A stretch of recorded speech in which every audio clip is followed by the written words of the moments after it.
Good morning students, welcome back to my class.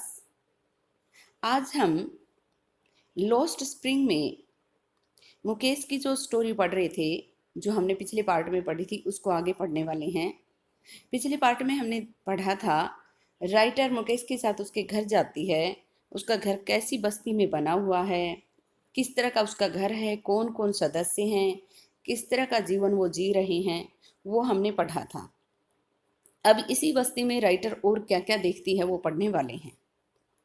तो आगे story को बढ़ाते हैं। Swita, a young girl in a drab pink dress. युवा सुनीता एक छोटी लड़की। ड्रैब क्या होता है? डल एंड बोरिंग, रंग उतरी हुई सी, फीके रंग की फीके गुलाबी रंग की एक ड्रेस पहनी हुई, यानी कि पुरानी हो गई है बहुत ज़्यादा। सिट्स अलोंग साइड का मीनिंग आप राइट कर सकते हो नेक्स्ट टू समबडी, किसी के बगल में बैठना। एन एल्डरली वुमेन, किसी के बगल में। सिट्स मीन बैठना। एक बड़ी महिला के बगल में बैठी हुई है। स्वीता एक छोटी लड़की, जो ड्रेस पहनी वो गुलाबी रंग की है, लेकिन वो बिल्कुल उसकी डल सी है वो ड्रेस, यानी कि उसका रंग उतरा हुआ है, फीकी फीकी सी है। और वो कहाँ बैठी है? एक बड़ी महिला के बगल में बैठी हुई है।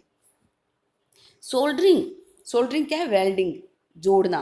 पीस ऑफ ग्लास, शीशे के टुकड़ों को जोड़ रही है। क्या कर रही है वो? शीशे के टुकड़ों को जोड़ रही है। सोल्डरिंग का मीनिंग हमने पहले भी कई बार किया, वेल्डिंग कर सकते हो। As her hands move mechanically like the tongs of a machine, यानी कि उसके जो हाथ हैं, जैसे ही उसके हाथ चलते हैं, मूविंग चलना, मैकेनिकली यांत्रिक ढंग से, like the tongs of a machine, एक मशीन के चिमटे की तरह। मैकेनिकली आप इसका मीनिंग राइट कर सकते हो लाइक, मशीन लाइक्स, मशीन की तरह, जैसे मशीन काम करती है ना, उसी तरह से उसके हाथ काम कर रहे हैं, फटाफट फटाफट। आई वंडर बोल, जैसे उसके हाथों को मैं मशीन की तरह, मशीन के चिमटे की तरह चलता हुआ देखती हूँ, चलते हैं जैसे उसके हाथ, तो आई वंडर, मैं हैरान हो जाती हूँ। राइटर बोलती है, जब मैं उसको काम करता हुआ देखती हूँ ना, तो उसके हाथ एकदम मशीन की तरह चल रहे हैं, तो मैं आश्चर्य में पड़ जाती हूँ। वंडर का मीनिंग आपको बताइए, सरप्राइज। इफ सी नोज, क्या वो जानती है? The sanctity of the bangles, sanctity क्या होता है? पवित्रता। The state of being holy, sanctity का मीनिंग आप राइट कर सकते हो the state of being holy, the state of being holy. She knows the sanctity of the bangles, क्या वो उन चूड़ियों की पवित्रता को जानती है? सी हेल्प्स मेक, जो उन्हें बनाने में वो, जिन्हें बनाने में वो सहायता कर रही है। बोले जिन चूड़ियों को वो बना रही है, क्या उसकी पवित्रता का उसे पता है? इट सिंबलाइजेज, अब ये बताया जा रहा है कि भाई चूड़ी है किस लिए। सिंबलाइजेज, प्रतीक कर सकते हो इसका मीनिंग, और टू रिप्रेजेंट भी कर सकते हो। ये प्रतिनिधित्व करती हैं या फिर ये प्रतीक हैं क्या? चूड़ियाँ। इट किसके लिए है ये भी ध्यान दिया करो, ये प्रोनाउन किसके लिए है, इसलिए ऐसे धीरे धीरे फिर सेंटेंस बनाने सीख जाते हो। बेंगल्स के लिए, बेंगल के लिए। एन इंडियन वोमेन्स सुहाग, ये चूड़ियाँ किसका प्रतीक हैं? एक भारतीय महिला के सुहाग का। ऑस्पिशियसनेस, शुभता, फॉर्चून बोल सकते हैं इसका मीनिंग आप, इन मैरिज, यानी कि शादी में जिनको शुभ माना जाता है, मंगलमय माना जाता है, मंगल का प्रतीक माना जाता है। It will dawn on her suddenly, तो यहाँ पे डान कौन सा है? ये डान मीन वैसे तो अर्ली इन द मॉर्निंग होता है, लेकिन यहाँ पे ये कौन सा डान है? पता लगना किसी चीज का। बिकम ओबियस, यहाँ पे इसका मीनिंग आप कर सकते हो डान का, बिकम ओबियस, स्पष्ट हो जाएगा। इट विल डान, यानी कि एक दिन उसे पता लग जाएगा। इसको पता नहीं, यहाँ पे बताए क्या ये जानती है कि ये भारतीय महिला के सुहाग का प्रतीक हैं, जिन चूड़ियों को वो बना रही है उनकी पवित्रता क्या है, क्या इस बारे में उसको पता है? तो फिर राइटर आगे कहती भी उसे एक दिन पता लग जाएगा, उसके लिए स्पष्ट हो जाएगा। डान का मीनिंग आपने राइट किया, become obvious. On her suddenly, अचानक उसे पता लग जाएगा, वन डे, एक दिन। When her head is draped, जब उसका सिर, ड्रैप्ड मीन कवर्ड, ढक दिया जाएगा। ड्रैप्ड का मीनिंग आप राइट कर सकते हो covered, with A red well. Well हमने पीछे भी पढ़ा, फेस कवर, लाल दुपट्टे से, यानी कि लाल घूंघट से जब उसका सिर ढक दिया जाएगा, लाल दुपट्टे से यहाँ पे ज्यादा सही रहेगा। हर हैंड्स डाइड, उसके हाथ रंग दिए जाएंगे। डाई का मीनिंग आप कलर्ड कर सकते हो, ये सेकंड फॉर्म है तो सेकंड ही करेंगे। Coloured read with Hina, Hina आपको पता ही है, मेहंदी। जब उसके हाथ मेहंदी से रंग दिए जाएंगे और उसके सिर पर लाल दुपट्टा आ जाएगा, एंड रेड बैंगल्स रोल्ड, और लाल चूड़ियां rolled on to her wrist, उसकी कलाई के ऊपर होंगी। तो यहाँ पे ऑन टू क्यों दिया गया है, आप इस पे ध्यान दें, ये भी समझने की चीज़ है। जो भी थोड़ा सा नया कोई वर्ड दिखाई देता है सेंटेंस में, उस पर थोड़ा ध्यान दें। जैसे कोई चीज़ पहले से अंदर है तो उसको हम इन बोलते हैं, और बाहर से कोई अंदर आती है, जैसे कि Ram jumped into the river, the cat jumped into the well. तो इनटू क्यों लगाया, क्योंकि वो गति में थी, वो चीज़ बाहर से अंदर आई थी। उसी तरह से ये गति में है, उसकी कलाई के ऊपर टिकी हुई नहीं है, चूड़ियाँ गति में रहती हैं, इसलिए ऑन टू लगाया गया है। इस तरह से अगर आप थोड़ा थोड़ा समझोगे तो धीरे धीरे सेंटेंस का नॉलेज हो जाएगा और आपको पता ही नहीं चलेगा कब आप सेंटेंस बनाना सीख गए। शी विल देन बिकम, यानी कि उसकी कलाई के ऊपर जब ये चूड़ियाँ आ जाएंगी, हाथों पे मेहंदी लग जाएगी, सिर पे लाल दुपट्टा आ जाएगा, तब उसको पता लग जाएगा कि भी ये चूड़ियाँ किसका प्रतीक हैं, इनकी पवित्रता क्या है। She will then become a bride, तब वो एक दुल्हन बनेगी। ये सब कब होगा, जब वो दुल्हन बनेगी, तब उसके सिर पर लाल दुपट्टा होगा, हाथ मेहंदी से रंग दिए जाएंगे और कलाई में लाल चूड़ी होंगी, तब वो एक दुल्हन बन जाएगी। लाइक द ओल्ड वुमेन, उस बूढ़ी महिला की तरह, बिसाइड हर, जो उसके बगल में है।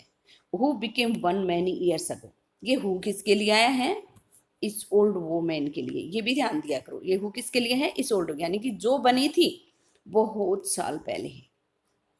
She still has bangles on her wrist, यानी कि उसकी कलाई के ऊपर आज भी चूड़ियां हैं। किसकी कलाई पे, इस बूढ़ी महिला की। ये बात किसके लिए है, बूढ़ी महिला के लिए। इस बूढ़ी महिला की कलाई के ऊपर आज भी चूड़ियां तो हैं, but no light, but no light in her eyes, किंतु उसकी आंखों में रोशनी नहीं है। यानी कि उसका जो बूढ़ी महिला उसके बगल में बैठी है, उसकी कलाई के ऊपर चूड़ियां तो अभी भी हैं, लेकिन अब उसको दिख कम रहा है। एक वक्त शेर भर खाना भी नहीं खाया, शी सेज, वो कहती है, in a voice drained of joy, यानी कि एक ऐसी आवाज़ में जिसमें से खुशी को निचोड़ कर निकाल लिया गया। मैं लोकल भाषा में ये बोलूँगी इसको, ड्रेन को। ड्रेन का मीनिंग आप राइट कर सकते हो, from which something has been taken out, from which something has been taken out. Drain का मीनिंग आप ये कर सकती हो, ड्रेन मीन। वो एक ऐसी आवाज में, यानी कि इतनी उदास आवाज में कहती है कि भी एक वक्त शेर भर खाना भी नहीं खाया। तो यहाँ पे शेर होता है, पहले किलो की जगह पे शेर हुआ करते थे, हमने भी सुना है, यानी कि 1 किलो के समान वजन। तो ये बात वो क्यों बोल रही है, इस पे आपके मन में क्वेश्चन आ जाएगा कि भाई क्या उसको खाने को भी नहीं मिलता। तो ये आगे बताएगी, she has not enjoyed even one full meal in her entire lifetime. Entire lifetime, पूरे जीवन भर में, होल पूरे जीवन भर में उसने मतलब पेट भरकर खाना नहीं खाया। तो पेट भरकर खाना खाने का मतलब ये है कि भाई उसने पेट तो भर लिया, लेकिन उसके मन में जो चीज़ खाने की थी, यानी कि अब खाना खा रहे हैं, सूखी रोटी मिल गई, सब्जी मिल गई, अब उसके साथ दही भी चाहिए, और भी चीज़ें चाहिए, तो वो चीज़ें उसको नहीं मिल पा रही थी जो चाहिए। हमारी जो एक खुराक होनी चाहिए सही, वो उसको कंप्लीट खुराक नहीं मिल रही थी उसको, यानी कि वो सिर्फ अपना पेट भर रहे थे जीने के लिए। तो वो कंप्लीट खुराक उसको एक दिन भी नहीं मिल पाई पूरे जीवन भर में। उसका कहने का मतलब ये है यहाँ पे, that's what she has ripped, यानी कि यह ही उसने जीवन भर में कमाया है। रिप मीन क्या होता है, अर्न। तो सारे जीवन भर में उसने यही कमाया है। Her husband an old man with a flowing beard says, उसका पति एक बूढ़ा आदमी लहराती हुई दाढ़ी वाला, फ्लोइंग बियर्ड यहाँ पे क्या, लहराती यानी कि बड़ी बड़ी दाढ़ी वाला, कहता है, I know nothing accept bangles, बोल चूड़ियों के अलावा और मैं कुछ नहीं जानता। एक्सेप्ट मीन के अलावा, तो बोल चूड़ियों के अलावा और किसी चीज़ के बारे में मुझे कुछ नहीं पता, और कोई काम धंधा मुझे नहीं पता, बस मुझे ये पता है कि भी चूड़ियाँ बना के ऐसे बेची जाती हैं। All I have done is make a house for the family to live, बोले मैंने जो कुछ किया है ना, वो ये किया है कि भी मैंने मेरे परिवार के रहने के लिए एक घर बना दिया। हियरिंग हिम वन वंडर्स, उससे सुनकर कोई भी हैरान हो सकता है। इफ ही हैज अचीव्ड, क्या उसने वो प्राप्त कर लिया, अचीविंग करना, what many have failed to their lifetime, जो प्राप्त करने में दूसरे अपने जीवन भर में असफल हो गए। बोले इस बात को जब उसने कहा ना, बोले मैंने बस ये किया कि भी मेरे परिवार के रहने के लिए घर बना दिया, तो बोले इस बात को सुनकर कोई भी हैरान हो सकता है। बोले उसने ऐसी चीज प्राप्त कर ली जो दूसरे प्राप्त करने में जीवन भर में असफल हो गए। He has a roof over his head, ये थोड़ा आश्चर्य में बोलती है राइटर, वे उसके सिर पर एक छत है। तो यहाँ पे उसका कहने का मतलब ये है कि भी पूरे जीवन भर ऐसा जीवन, अभावों का जीवन जिया, दिन भर दिन रात कमाई, अपनी आंखों की रोशनी तक खो दी, सब बच्चों को भी लगा लिया, उसके बावजूद भी वो एक घर भी ढंग से नहीं बना पाते। बोले ये ऐसा जीवन जी रहे हैं, और इस बस्ती में ऐसे लोग भी हैं जो अपना घर बनाने में भी सफल नहीं रहे। वो इस बात पे आश्चर्य प्रकट करती है। बोले उसने घर बना लिया, बोले ये बड़ी बात है, बोले दूसरे लोग ये भी नहीं कर पाए। लेखिका यहाँ पे बहुत ही ज्यादा आश्चर्य से भर जाती है भी, इन यहाँ पे ये सब बातें बोल के राइटर हमारा ध्यान इस तरफ दिलाना चाहती है कि भी ये लोग कैसा जीवन जीते हैं, कितने अभावों भरा जीवन जीते हैं, इतना काम करने के बाद भी ऐसी इनकी जिंदगी है, ताकि हम इनके जीवन के बारे में थोड़ा जानें और कुछ सुधार करने की कोशिश करें। राइटर का यहाँ पे यही मतलब है। The cry of not having money to do anything except carry on the business of making bangles, यानी कि फिर आपके मन में क्वेश्चन आ जाता होगा कि भाई जब इस धंधे से इनको कोई प्रॉफिट ही नहीं हो रहा है, ये अपना जीवन ही ढंग से नहीं जी पा रहे हैं, तो दूसरा काम क्यों नहीं कर लेते। तो ये भी यहाँ पे एक राइटर क्लियर करने की कोशिश कर रही है। With the cry of not having money, धन न होने का रोना धोना, टू डू एनीथिंग, कुछ और करने के लिए, except carry on the business of making bangles, चूड़ी बनाने का जो धंधा है इसको चलाए रखने के अलावा, कैरी ऑन किसी चीज को कंटिन्यू करना, जारी रखना, इसको चलाए रखने के अलावा कुछ दूसरा करने के लिए, टू डू करने के लिए, धन न होने का रोना धोना, not even enough to eat, खाने को भी पूरा न होने का रोना धोना, रिंग्स इन एवरी होम, यानी कि ये घर घर की कहानी है इस बस्ती की। बोले दूसरा करेंगे भी, यानी कि इनसे कहा जाए कि भी कुछ और कर लो, तो बोली और करने के लिए पैसे चाहिए, वो हमारे पास है नहीं। तो बोली ये घर घर की कहानी है भाई, पूरा खाने को भी नहीं है, दूसरा कोई काम करने के लिए पैसे भी नहीं है। The young man echo the laments of the elders, जो युवा हैं वो भी जो बड़े हैं ना, इको क्या होता है, रिफ्लेक्टेड, यानी कि उसी बात को फिर से दोहराना। तो लेमेंट क्या होता है, ग्रेट सैडनेस, यानी कि उसी दुख को दोहराते रहते हैं, यानी कि बड़े जिस जीवन को जी रहे हैं, जी रहे थे उनके पिता, उसी जीवन को वो जी रहे हैं, उसी परंपरा को वो चलाए जा रहे हैं, उसी ढंग से वो रह रहे हैं।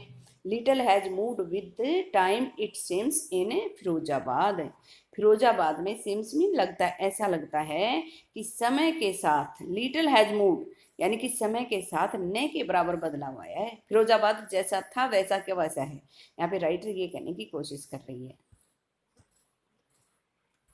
हैज मूव्ड विद टाइम, समय के साथ न के बराबर कुछ बदला है, इट सीम्स इन फिरोजाबाद, ऐसा लगता है फिरोजाबाद में।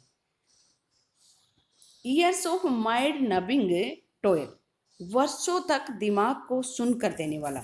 माइंड नबिंग होता है making the mind unable to feel, making the mind unable to feel, दिमाग को ऐसा बना दे जो कुछ महसूस ही ना कर सके, दिमाग को सुन कर देने वाले, वर्षों तक जो उन्होंने मेहनत का काम किया है। हैव किल्ड, उसने मार दिया, मार दिया, all initiative and the ability of dreams, initiatives यहाँ पे क्या है, अगुवाई करने की योग्यता और सपने देखने की योग्यता को मार दिया है। यानी कि अगर कोई काम कोई करना चाहिए तो कोई आगे से उस काम को उठा ले, उसकी अगुवाई कर दे, यानी कि हाँ ये करेंगे, कोई आगे हो जाए। बोले ऐसी योग्यता किसी में नहीं छोड़ी इस दिमाग को सुन कर देने वाली मेहनत ने। और सपने देखने की जो योग्यता होती है, यानी कि वो किसी तरह का कोई सपना देखें, वो योग्यता भी उनकी खत्म हो गई है, वो भी मर चुकी है। किसने मार दी, जो ये दिमाग को कर देने वाली जो मेहनत उन्होंने की, इसने। Why not organize yourself into a cooperative? I ask a group of young men who have fallen into the vicious circle of middlemen. Why not organize yourself into a cooperative? I ask, मैं पूछती हूँ, यानी कि लेखिका एक युवाओं के एक समूह से पूछती है कि भी तुम अपने आप को संगठित क्यों नहीं कर लेते हो, कोऑपरेटिव ऑर्गेनाइज यानी कि एक संगठन में अपने आप को संगठित क्यों नहीं कर लेते हो। तो संगठन हर, यानी कि जैसे प्राइवेट स्कूल एसोसिएशन है, तो अपने स्कूल, प्राइवेट स्कूल से संबंधित जो भी काम होते हैं उनके लिए आवाज़ उठाते हैं। इसी तरह से बहुत सारे संगठन हैं, एक जैसे मजदूरों की अलग से एक यूनियन होती है, वो अपने से संबंधित कोई भी फायदे की बात होती है उसके लिए आवाज़ उठाते हैं। तो ऐसी यूनियन बनाकर अपने फायदे के काम कर सकें मिलकर। तो बोले इस तरह से अपने आप को तुम संगठित क्यों नहीं कर लेते हो? तो बोले युवाओं का एक समूह था, उससे मैं ये बात पूछती हूँ, तो who has fallen,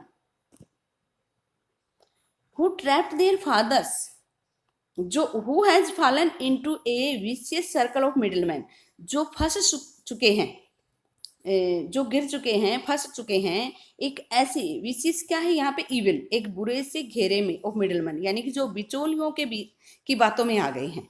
who trapped their father, जिन्होंने, किन्होंने, ये हु किसके लिए, मिडिलमैन के लिए, इन बिचौलियों ने उनके पिताओं को फंसाया था, एंड फोर फादर्स, दादाओं को, यानी कि इनके दादा और पिता तो इन बिचौलियों की बातों में आई गई थी, इनके चुंगल में ये तो फंस ही गए थे, अब ये भी फंस चुके हैं। बोले अपने आप को संगठित कर लो, एक संगठन बनाओ। तो फिर वो क्या कहते हैं, even if we get organised, यदि हम संगठित हो भी जाए ना, वी आर द वंस, हम ही होंगे, who will be hauled up, जिन्हें, होल्ड अप का मीनिंग आप कर सकते हो forced to appear by the police, जिन्हें बाध्य कर दिया जाएगा पुलिस के सामने जाने के लिए, बिटन, पिटा जाएगा, एंड ड्रैग्ड टू जेल, और घसीट कर जेल में डाल दिया जाएगा, फॉर डूइंग समथिंग इलीगल, कुछ गैर कानूनी करने के लिए। इलीगल क्या होता है, अगेंस्ट द लॉ, कानून के विरुद्ध कुछ करने के जुर्म में। देश से, अब यहाँ पे ये देश से कौन है, ये दे किसके लिए आया है, ये दे वो बिचौलिए हैं जो इनके मन में ऐसी धारणा भर देते हैं, इनको डरा के रखते हैं भी अगर कुछ करने की सोचे ना, इनके विरुद्ध बोलने की कोशिश करें, अपने आप को संगठित करने की कोशिश करें, तो ये इनको डरा के रखते हैं, बोले ऐसा कुछ करोगे तो तुम्हारे लिए गैर कानूनी हो जाएगा और तुम्हें जेल में डाल दिया जाएगा, ये सब गैर कानूनी है, इस तरह से इनको ये डरा के रखते हैं। तो बोले अगर हम ऐसा करें तो हमें वो लोग कहते हैं कि भी गैर कानूनी हो जाएगा, तुम्हें पीटा जाएगा, जबरदस्ती जेल में डाल दिया जाएगा, तो ऐसा वो कहते हैं। जब राइटर उनसे पूछती है, there is no leader among them, उनके बीच में कोई लीडर है ही नहीं, कोई नेता है ही नहीं जो उनकी ऐसी अगुवाई कर दे, no one who could help them, कोई भी नहीं है जो उनकी सहायता करे, सी थिंग्स डिफरेंटली, चीज़ों को अलग तरीके से देखने में, यानी कि बस उनको यही लगता है कि हमें इसी तरह से मेहनत करनी है और इसी तरह से जीवन जीना है, तो बोले इससे कुछ अलग सपने देखने में उनकी सहायता कर सके ऐसा वहाँ पे कोई है नहीं। Their fathers are as tired as they are, उनके पिता भी उतने ही थके हुए हैं जितने वो थके हुए हैं। दे टॉक एंडलेसली, वे अंतहीन बातें करते हैं, इन ए स्पाइरल, यानी गोल गोल, स्पाइरल क्या होता है, एक सर्पिल आकार का गोल गोल, तो वो गोल गोल अंतहीन बातें करते हैं, यानी कि बातें तो बहुत करते हैं।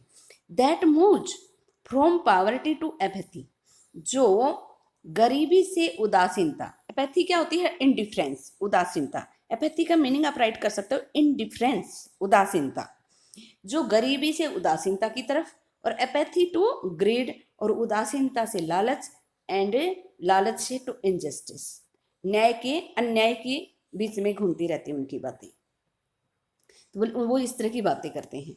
तो उनकी बातें कहाँ से कहाँ तक जाती हैं, गरीबी से उदासीनता, और उदासीनता से लालच, और लालच से अन्याय, तो ये इस तरह से उनकी बातें यानी कि गोल गोल घूमती रहती हैं, बोले यही उनकी बातों में बातें होती हैं और कोई नहीं।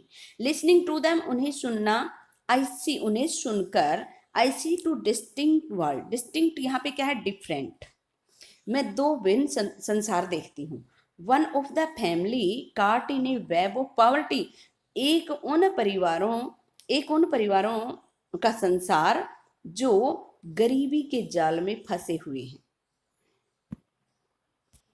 Burden by the stigma of cast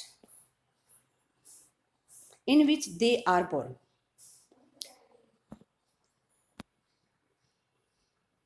stigma of caste, जाति का कलंक, स्टिग्मा आप क्या कर सकते हैं, मेक ऑफ डिस्ग्रेस, स्टिग्मा का मीनिंग आप राइट कर सकते हैं मेक ऑफ डिस्ग्रेस, तो जाति के कलंक का भार, इन विच, जिसमें, दे आर बोर्न, जिसमें उन्होंने जन्म लिया है, यानी कि जिस जाति में जन्म लिया उसका भार वो ढोते रहते हैं, उस जाति के कलंक का भार, सॉरी, वो ढोते रहते हैं। The other A vicious circle, एक उसने बताया उन गरीब लोगों का जो जिस जाति में जन्म लेते हैं, उस जाति के कलंक का बाल ढोते रहते हैं। दूसरा संसार बता रही है अब राइटर कौन सा है, vicious circle of the sahukars, एक बुरा सा घेरा यानी कि एक चुंगल है बुरे से लोगों का, जिसमें दूसरा संसार किसका बताया, विशेष होता है बहुत ही इविल बुरा, सर्कल घेरा, साहूकार मिडलमैन बिचौलियों का, द पुलिसमैन पुलिस वालों का, द कीपर्स ऑफ लॉ कानून के रखवालों का, द ब्यूरोक्रेट्स होते हैं नौकरशाही, एंड द पॉलिटिशियंस राजनीतिकों का। दूसरे संसार में ये सब लोग आते हैं। टुगेदर यानी कि इन सब ने मिलकर, टुगेदर का मीनिंग यहाँ पे क्या है, इन सब ने मिलकर, साहूकारों ने, बिचौलियों ने, पुलिस वालों ने, नौकरशाहों ने, इन सब ने मिलकर, they have imposed, imposed mean लाद दिया है किसी यानी कि कोई भार वगैरह उसके ऊपर।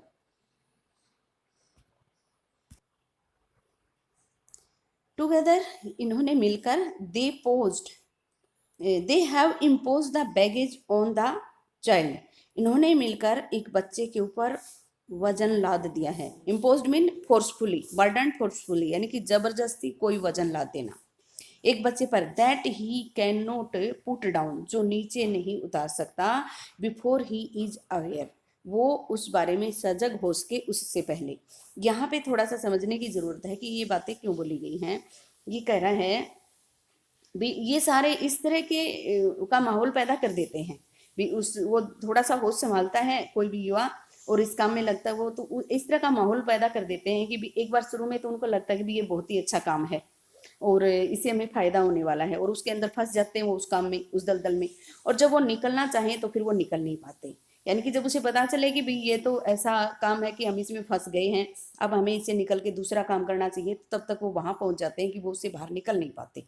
इसलिए ये बात बोली गई है कि बच्चे पर इतना वजन डाल देते हैं भी वो सजग हो उससे पहले इतना भारी वजन हो जाता है कि वो उसको उतार ही नहीं सकता, यानी कि उस चुंगल से वो बाहर निकल ही नहीं सकते। ये सारे लोग मिलकर ये काम करते हैं, यानी कि ये चूड़ी बनाने का काम करने वाले जो लोग हैं वो ऐसा जीवन इसलिए जी रहे हैं क्योंकि ये सारे लोग मिलकर ऐसा माहौल पैदा कर देते हैं।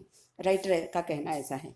ही एक्सेप्ट्स इट, वह इसे स्वीकार कर लेता है, as naturally as his father, उतनी ही स्वाभाविक रूप से जितना उसके पिता ने स्वीकार कर लिया था। यानी कि उसके पिता ने वही काम किया, सारी जिंदगी इसी काम को करते करते बिता दी, सारी जिंदगी रोता रहा, कुछ भी अभाव में जीवन जीता रहा, वो भी वैसे ही उसको स्वाभाविक रूप से स्वीकार कर लेते हैं। यानी कि उनको पता ही नहीं चल पाता हम किस तरह का जीवन जी रहे हैं, यानी कि किस वजह से हमारे साथ ऐसा हुआ। To do anything else, else mean दूसरा, कुछ भी दूसरा करने का, वुड मीन्स मतलब होगा टू डेयर, साहस करना, साहस करना, यानी कि ऐसा कुछ भी दूसरा कोई भी काम करने का मतलब इन लोगों के बीच में साहस करना। And daring is not part of his growing up, और साहस करना उसके पालन पोषण का हिस्सा ही नहीं, यानी कि उस बच्चे पे जिस पे इतना उसको साहस करना उसको सिखाया नहीं गया है, यानी कि उसके पालन पोषण में ये बातें सिखाई ही नहीं गई। When I sense A flash of it in Mukesh, जब मुझे मुकेश में इसकी झलक दिखाई देती है, आई एम चीयर्ड, मैं खुश हो जाती हूँ। जब इसकी एक झलक उसको, जब उसको मुकेश बोलता है ना मैं कार चलाऊंगा, मैं मोटर मैकेनिक बनूंगा, तो ये वो एक अलग करने की सोच रहा है, तो बोले उसकी एक झलक मुझे उस मुकेश में दिखाई देती है तो मैं खुश हो जाती हूँ।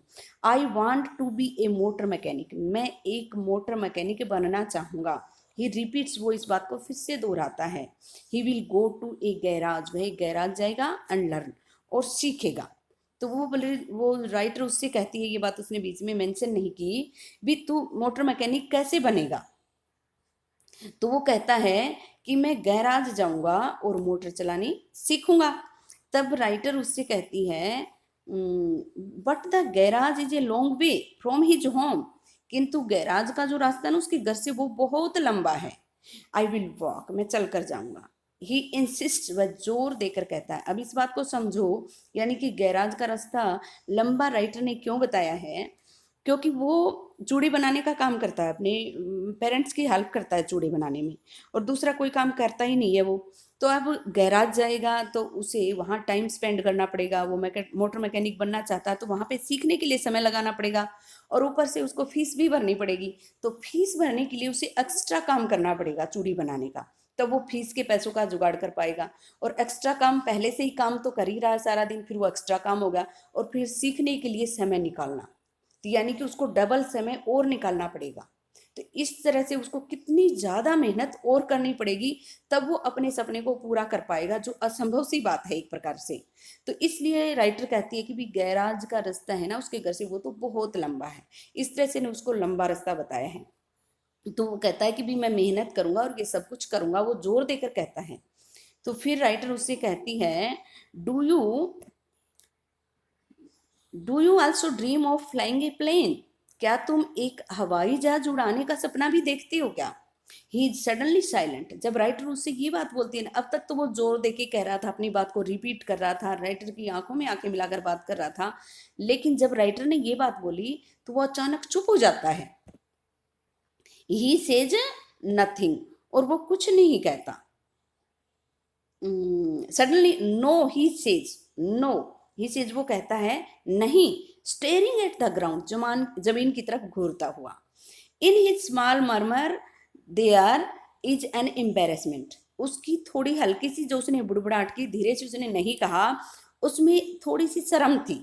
That has not yet turned into regret, जो अभी पछतावे में नहीं बदली थी। रिग्रेट, रिग्रेट मीन पछतावा और टर्न मीन बदलना। He is contented to dream of cars, he is content to dream of cars, वह कारों के सपने देखकर ही संतुष्ट था। कंटेंट मीन सेटिस्फाई, संतुष्ट था। That he sees hurtling down the streets of his town, जो उसके शहर में से जाती रहती थी। हल्टिंग यहाँ पे खड़खड़ की आवाज करती हुई, घर घर की आवाज करती हुई, क्लैटरिंग बोल सकते हो यहाँ पे। तो उसकी गली में से निकलती थी। Few aeroplanes fly over Firozabad, few mean क्या है यहाँ पे, नए के बराबर। हवाई जहाज फिरोजाबाद के ऊपर से उड़ती थी। अब हम फिर से इसी बात पे आ जाते हैं कि भी staring at the ground, no he says no, यानी कि वो नहीं कहता है, जमीन की तरफ देखता हुआ। शुरुआत में उसने ये कहा था मैं मोटर मैकेनिक बनूंगा, और ये बात उसने राइटर की नजरों में नजर, आंखों में आंख डालकर बोली थी, लेकिन अब वो जमीन की तरफ देख रहा है। यहाँ पे राइटर ये बात क्यों लिख रही है, उसने ये बात क्यों बोली है, क्योंकि कोई अगर, जो लोग ऐसे हैं अभाव की जिंदगी जीते हैं, वो कुछ नया करने की सोचते हैं और हमारे सामने वो बोल भी देते हैं ना, तो हम उनका मनोबल नहीं बढ़ाते, हम उनकी हेल्प तो करना बहुत दूर की बात, हम उनका मनोबल नहीं बढ़ाते। हम ऐसा कहते हैं कि ये तो बढ़ा चढ़ा के बोल रहा है, और बड़ी बातें उनके सामने बोल देते हैं। जैसे राइटर ने बोल दी, वो कार चलाने की कह रहा था और राइटर ने बोल दिया भी क्या तुम हवाई जहाज उड़ाने के सपने भी देखते हो क्या?